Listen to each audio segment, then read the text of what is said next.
Rob Longley and Mike Ganter at the Rogers Centre on Tuesday afternoon, where the Blue Jays finally got to a Cleveland pitcher in this series and stayed alive with a 5-1 win. Corey Kluber, the starter for the Indians, short rest. Was that the key for the Jays to be able to get to him, Mike? I don't know if it was the key, but it certainly didn't hurt. It certainly didn't hurt. I mean, Kluber was still good. Don't get me wrong, but I mean, he admitted he made a mistake on the pitch to Donaldson, and I don't think he did. He hasn't made a mistake all postseason. I mean, he came into this thing with I think 13 innings, hadn't given up a run. So I mean, he finally did crack a little bit.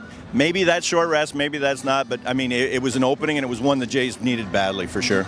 Yeah, and I thought, for the first time in this series, they actually hit a lot of balls hard. There was a couple of singles that could have been doubles and almost home runs that were hit that deeply. There were a couple of outs that were really sharply hit balls, and maybe that just gives this Jays offense a little bit of confidence going into Game 5 on Wednesday. What do you think? Yeah, I mean, don't underestimate baseball luck. I mean, sometimes, that ball that was hit into left field, who hit that the other night? That Coco Chris came in and slid.